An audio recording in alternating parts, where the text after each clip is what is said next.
siswa yang di kelas juga yang namanya Diki itu kan gini dia apa itu ada permasalahan itu. Saya kan selaku guru PAI meskipun sekilas nah seperti ini Bu permasalahannya. Diki itu ketika kelas 2A dia itu kesulitan untuk membaca. Untuk menulis pun juga karena tidak bisa membaca dan juga tidak bisa menulis. Nah ini Bu, saya ini secara gimana sih kebingungan lah Bu, intinya seperti itu karena ketika panjenengan kan belum di sini dulu itu kepalanya kan Bapak. Nah setelah itu kan waktu ada kenaikan kelas kami rapat bersama itu untuk Diki itu dinaikkan itu ke kelas 3 tetapi sampai sekarang kelas 3 ini dia itu masih kesulitan membaca dan juga menulis. Nah ini ceritanya itu saya mau minta solusi dari panjenengan karena saat ini dia masih sudah ke kelas 3 tetapi kan saat ini udah berapa bulan ini dia tetap belum bisa membaca dan juga belum bisa menulis. Jikalau ini nanti selama kelas 3 harapannya sih baik ya Bu ya, agar anak nanti harapannya bisa membaca dan menulis tapi sampai saat ini dia itu masih kesulitan untuk membaca dan juga menulis. Nah nanti itu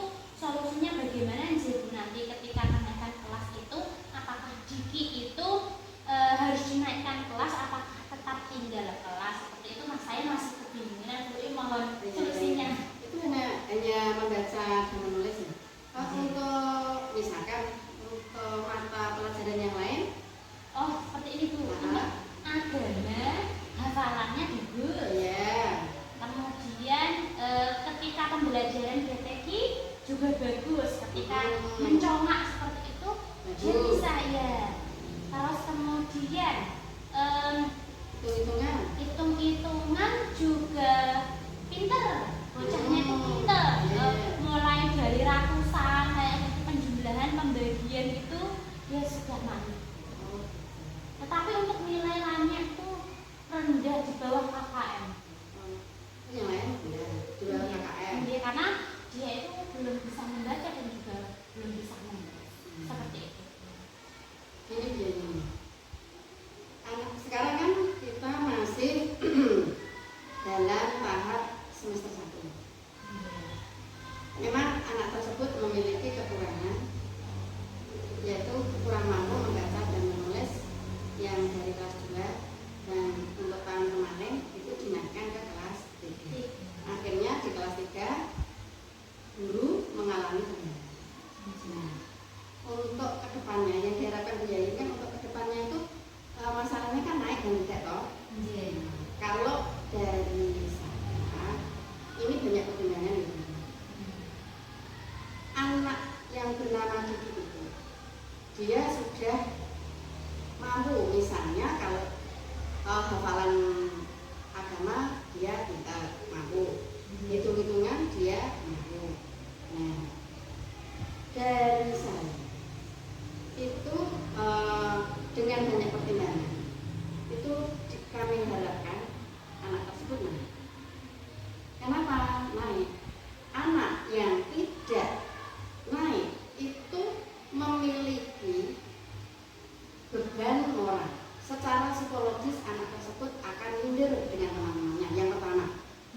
Yang kedua, anak tersebut pasti takut dengan orang tuanya.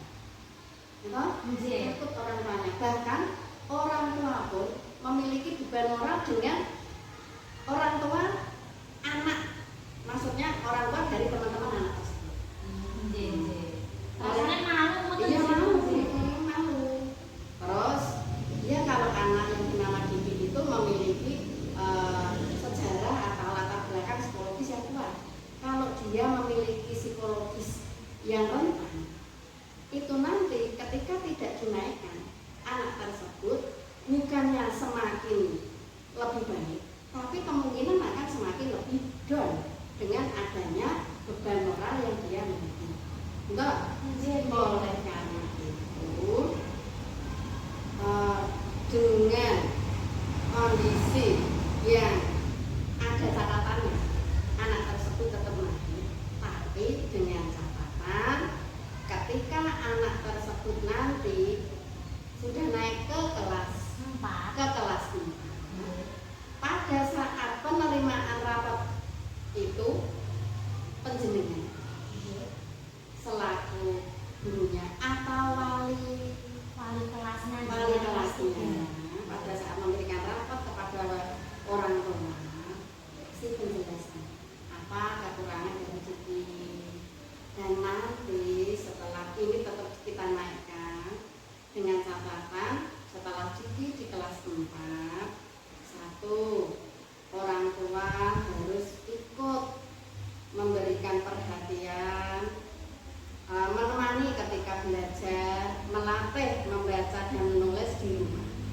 Pertama, itu untuk orang tua. Iya. Yang kedua, selaku wali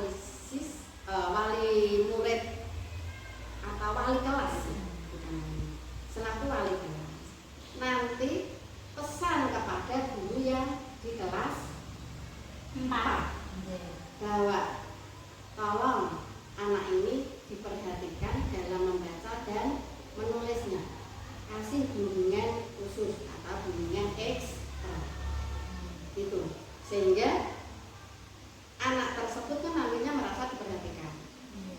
Nah, itu yang karena diperhatikan mungkin mentalnya menjadi kuat, menjadi lebih kuat gitu. Terus bagi guru kelas 4 pun mungkin dari kita dari guru kelas 3 yang sudah tahu gimana anak tersebut, psikologis anak tersebut, bisa memberikan penjelasan begini. Bu, nanti kalau misalnya anak ini sedikit memiliki prestasi, misalnya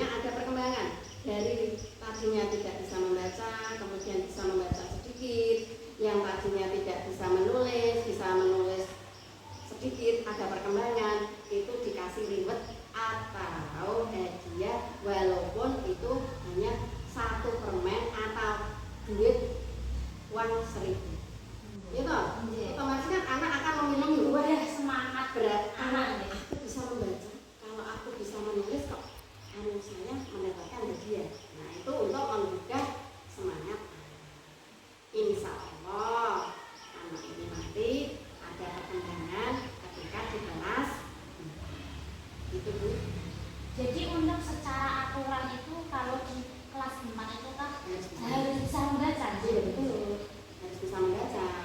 Tapi kalau anak tersebut memiliki kompetensi yang lain yang dia mampu, contohnya dia mampu di ilmu agama, mampu di matematika berhitungnya, kemudian dari kelas 3 pun sudah ada dasar sedikit-sedikit, toh otomatis kan sudah dibekali toh sedikit-sedikit, tidak mungkin toh sama sekali tidak membaca toh.